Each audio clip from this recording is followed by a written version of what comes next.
हे बघा आता गोलगडा आणि समोरचा भाग आणि मागचा भाग जोडताना सुद्धा आपल्याला लक्ष द्यावं लागेल, जेणेकरून आपलं शोल्डर गळणार नाही. आता हे काय करायचं, हा आता परफेक्ट भाग झाला. हे बघा इथे एकदम व्यवस्थित एकसारखं आहे, इथे शोल्डर पण व्यवस्थित आहे, एकदम ओढून नाही आणि ढिल्लं पण नाही, एकदम परफेक्ट असलं पाहिजे. हा त्या समोरासमोर भाग आहे त्याला असा मागच्या साईडनं टाकायचं आणि हे शोल्डर परफेक्ट जोडून घ्यायचं.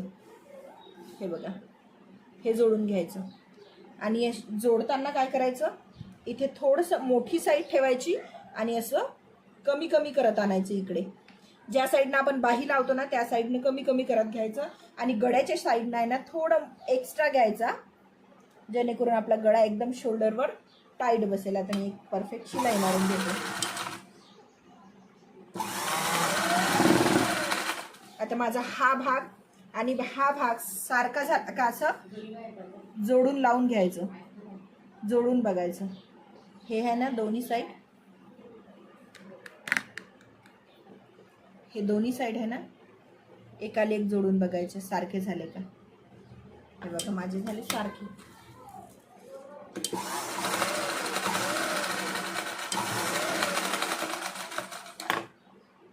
हे बघा इथे कशी थोडी मोठी शिलाई मारली, जास्त भाग घेतला मी आणि इकडे बघा जिथे स्लीव्ज लावायचा आहे थोडा कमी घेतला, यामुळे आपल्या शोल्डर ना टाईट बसून जाईल. आता मी हा समोरचा कटोरीचा जे भाग असतो ना ते भाग मी जोडून घेतला आणि आता याला बघा पायपिंग कशी लावायची. पायपिंग लावताना इथचा जो भाग असतो ना हा कटोरीचा, हा व्यवस्थित गोलगडा आला पाहिजे. हे जे भाग आहे ना हा गळ्याचा भाग जर मोठा असला ना तरी पण आपलं शोल्डर गळतं आणि गळा सुद्धा मोठा होतो. सो पायपिंग कशी लावायची गोलगड्याला हे बघून घ्या. अशी घ्यायची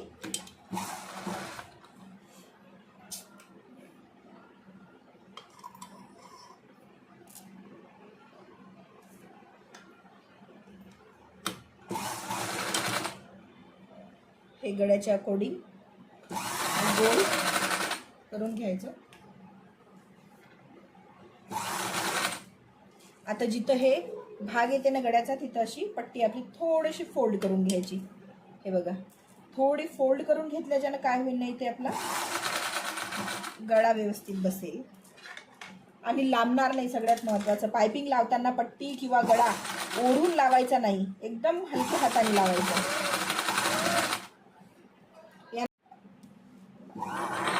आणि हे शोल्डरचा हा जो भाग आहे ना शोल्डरचा हा तिकडच्या साईडनं टाकायचा, मागच्या गड्याच्या साईडनं.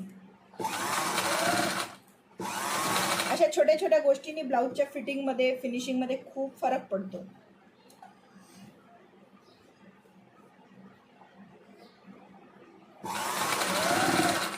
पुन्हा इथे जे कटोरीचा भाग आला ना आपल्या गड्याचा जोडल्याचा तिथे पुन्हा अशी थोडीशी फोल्ड करून घेतली मी पट्टी आणि आता असं गोल शिवून घेतो.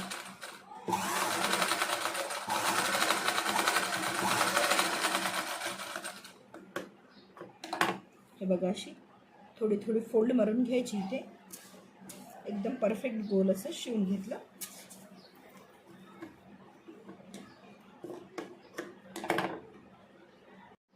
हे बघा गोलगडा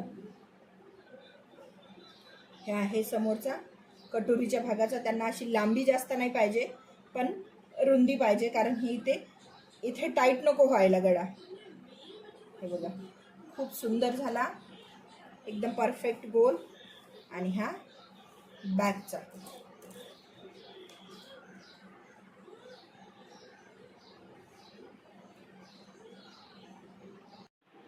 हा बघा इथे घेतला होता आपण 2.25 इंच खालच्या साईडनं, इथं वरच्या साईडनं घेतलं होतं 2 इंचाला 1 रेस कमी घेतली होती, पण एकदम कसा परफेक्ट गोलगडा आलाय बघा.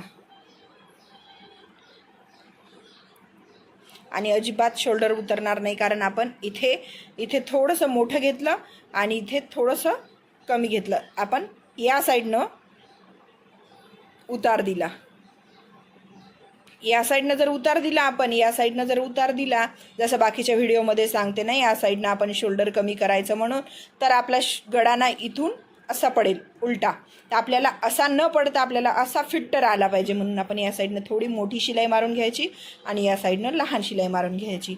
हे बघा, हा झाला आहे आपला जोडून. आता आपला हा गोलगडा शोल्डरवरून उतरणार नाही, याच बेसिक टॉपिकवर हा व्हिडिओ होता, त्यामुळे मी एवढंच व्हिडिओमध्ये सांगणार आहे, दाखवणार आहे. यापुढचं मी तुम्हाला जर हवं असेल तर तुम्ही मला कमेंट करून सांगा, मी पूर्ण ब्लाऊज कटिंग आणि स्टिचिंग तुमच्यासोबत शेअर करीन. व्हिडिओ कसा वाटला हे कमेंट करून सांगा. व्हिडिओ आवडला तर लाईक शेअर करा. Thank you so much. इथपर्यंत पोहोचला असेल तर तुमचं खूप खूप आभार आणि असेच व्हिडिओला प्रेम देत राहा आणि चॅनलला सबस्क्राईब करा, स्वाती ट्युटोरियल मराठी.